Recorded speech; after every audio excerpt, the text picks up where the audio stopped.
Kolkata night Riders की घातक गेंदबाजी और दमदार बल्लेबाजी के सामने ढेर हुई सनराइज हैदराबाद की टीम केकेआर ने दर्ज की ऐतिहासिक जीत। नमस्कार दोस्तों, स्वागत है आपका एक बार फिर हमारे चैनल क्रिकेट स्टार में। दोस्तों आईपीएल 2025 का एक और बेहद ही शानदार मुकाबला खेला गया, जहां पर दमदार परफॉर्मेंस करते हुए कोलकाता नाइट राइडर्स की टीम ने बिल्कुल साइलेंट करवा दिया सनराइज हैदराबाद की टीम को।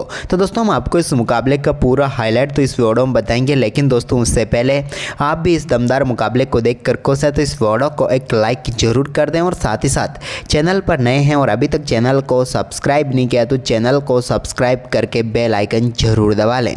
तो चलिए दोस्तों जानते हैं इस बेहद ही शानदार मुकाबले का पूरा हाईलाइट शुरुआत से ही कि किस प्रकार से केकेआर ने दर्ज की दमदार जीत। तो दोस्तों सबसे पहले हम बात करते हैं आज के इस मुकाबले के टॉस की। तो दोस्तों आज के इस मुकाबले में सिक्का उछाला अजिंक्य रहाणे ने और गिरा पैट कमिंस के पक्ष में। पैट कमिंस ने टॉस जीतकर पहले गेंदबाजी का फैसला किया। कोलकाता नाइट राइडर्स की तरफ से क्विंटन डिकॉक के साथ सुनील नारायण पारी की शुरुआत करने उतरे, तो वहीं पर रिंकू सिंह और मुथैया मुरलीधरन ने घंटा बजाकर इस मुकाबले की शुरुआत की। तो दोस्तों यहां पर पहले ओवर में तो एक लेग बाई का चौका जरूर मिला, लेकिन दूसरे ओवर की पहली गेंद पर सुनील नारायण के बल्ले से एक दमदार शॉट देखने को मिला, जिसको उन्होंने मिड विकेट के ऊपर से सीधे स्टैंड में पहुंचा दिया 6 रनों के लिए। लेकिन इसके बाद दूसरे ओवर की 5वीं गेंद पर पैट कमिंस ने शानदार वापसी की और क्विंटन डिकॉक को पेविलियन भेज दिया। क्विंटन डिकॉक का शानदार कैच जीशान अंसारी ने पकड़ा और पैट कमिंस ने उन्हें पेविलियन भेजा। वो आज के इस मुकाबले में कुछ भी खास नहीं कर पाए और शुरुआती 6 गेंदें खेलने के बावजूद सिर्फ 1 रन बनाकर पेविलियन लौटे। इसके बाद दोस्तों यहां पर सुनील नारायण की पारी भी ज़्यादा लंबी नहीं हो पाई और तीसरे ओवर की 3री गेंद पर सुनील नारायण को भी मोहम्मद शमी ने पेविलियन भेज दिया। यहां पर विकेट कीपर क्लासेन ने शानदार कैच पकड़ा और समाप्त हुई सुनील नारायण की पारी। सुनील नारायण भी आज टीम के लिए कुछ खास नहीं कर पाए और 7 गेंदों का सामना करने के बाद 7 ही रन बनाकर पेविलियन लौट गए। इसके बाद चौथे ओवर की 5वीं गेंद पर कप्तान अजिंक्य रहाणे ने बड़ा शॉट खेला और स्क्वायर लेग के ऊपर से गेंद को स्टैंड में डिपॉजिट करते हुए दमदार छक्का जड़ दिया। ये अजिंक्य के बल्ले से निकला हुआ एक दमदार छक्का था। तो वहीं पर इसी ओवर की 4थी गेंद पर भी उनके बल्ले से एक और शानदार शॉट देखने को मिला, जहां पर उन्होंने बेहतरीन तरीके से गेंद को स्टैंड में पहुंचाया और बैकवर्ड स्क्वायर लेग के ऊपर से मोहम्मद शमी के सामने एक और शानदार छक्का उन्होंने जड़ दिया।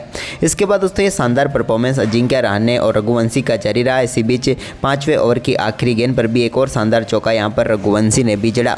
तो इसके बाद अजिंक्य रहाणे ने 6ठे ओवर की 2री गेंद पर बड़ा शॉट खेला और गेंद को 6 रनों के लिए बाउंड्री लाइन के पार भेजा। तो इसी ओवर की आखिरी गेंद पर रघुवंशी ने भी पुल शॉट के जरिए गेंद को शानदार तरीके से लॉन्ग लेग के ऊपर से स्टैंड में डिपॉजिट करते हुए एक और शानदार छक्का जड़ दिया। इसके बाद अजिंक्य रहाणे ने एक बार फिर से शानदार शॉट खेला और एक और बेहतरीन चौका यहां पर वो लगाने में कामयाब हुए। इसके बाद तो अंग क्रिस रघुवंशी ने भी 8वें ओवर की पहली गेंद पर हर्षल पटेल के शानदार चौका लगाया। इसके बाद तो दोस्तों यहां पर शानदार परफॉर्मेंस दोनों बल्लेबाजों का जारी रहा। तो वहीं पर इसके बाद 10वां ओवर डालने आए पैट कमिंस के ओवर में एक शानदार शॉट यहां पर देखने को मिला अजिंक्य रहाणे के बल्ले से, जहां पर गेंद को एक बार फिर से उन्होंने मिड विकेट के ऊपर से मैक्सिमम के लिए बाउंड्री लाइन के पार भेज दिया और एक और शानदार छक्का जड़ दिया।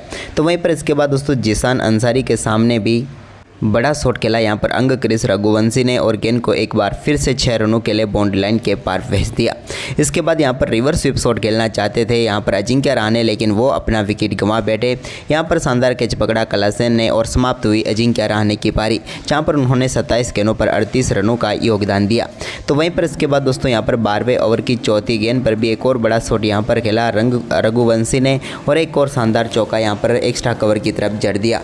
और इसके बाद दोस्तों सिंगल के साथ ही दमदार बल्लेबाजी करते हुए उन्होंने अपना बेहतरीन अर्धशतक पूरा कर लिया। रघुवंशी का ये दूसरा आईपीएल अर्धशतक था, लेकिन अर्धशतक के बाद अपनी पारी को वो ज़्यादा लंबी नहीं कर पाए और 13वें ओवर की 4थी गेंद पर बड़ा शॉट खेलने के लिए जरूर गए, लेकिन यहाँ पर गेंद सीधे पहुँच गए हर्षल पटेल के हाथों में, जिन्होंने बेहतरीन कैच पकड़ा और समाप्त हो गई अंग क्रिस रघुवंशी की पारी, जिन्होंने 32 गेंदों पर 50 रनों की शानदार पारी खेली।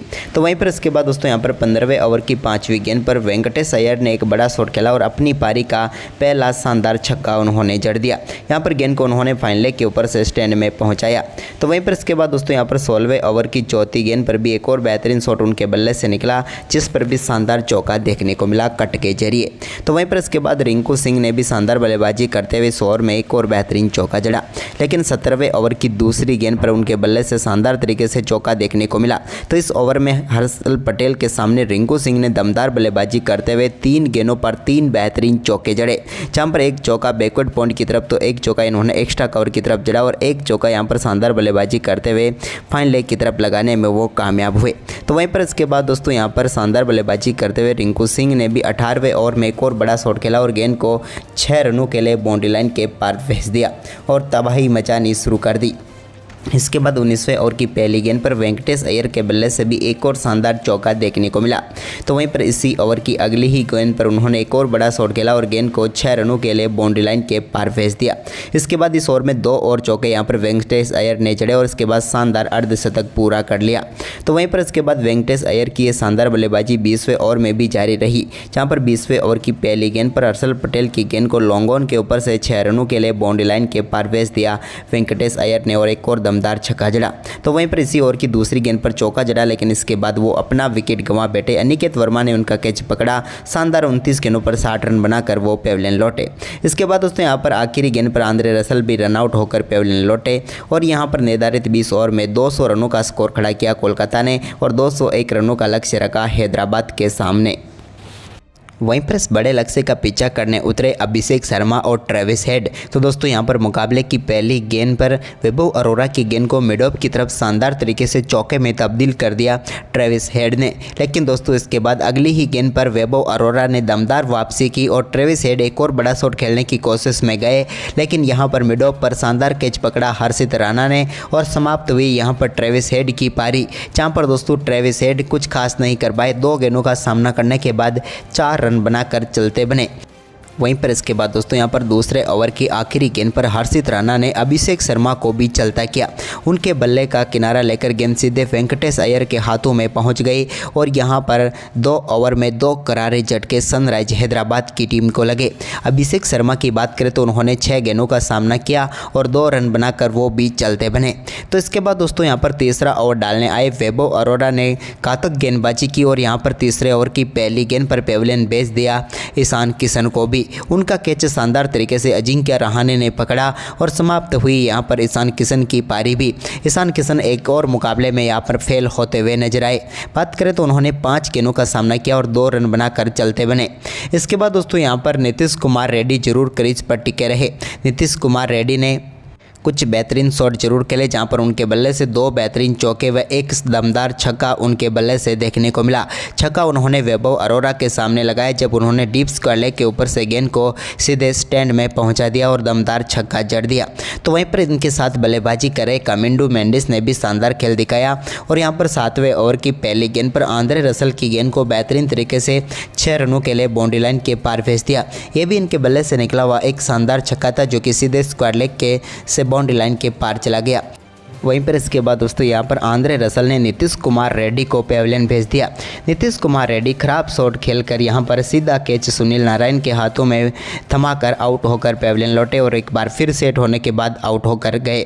उन्होंने 15 गेंदों का सामना किया और 19 रन बनाए। इसके बाद दोस्तों यहाँ पर कामिंडू मेंडिस जो कि अच्छी बल्लेबाजी कर रहे थे एक और बड़ा शॉट खेलने के लिए जरूर गए और एक बार फिर से वो कामयाब हुए जब उन्होंने गेंद को फिर से लॉन्ग लेग के ऊपर से स्टैंड में पहुँचा दिया 6 रनों के लिए। लेकिन इसके बाद वो सामना कर रहे थे सुनील नारायण का। तो 10वें ओवर की तीसरी गेंद पर बड़ा शॉट खेलने के लिए गए, लेकिन मिड विकेट के ऊपर अनुकूल रॉय ने शानदार कैच पकड़ा और समाप्त हुई यहां पर कामिंडू मेंडिस की पारी भी, जहां पर उन्होंने 20 गेंदों पर 27 रन बनाए।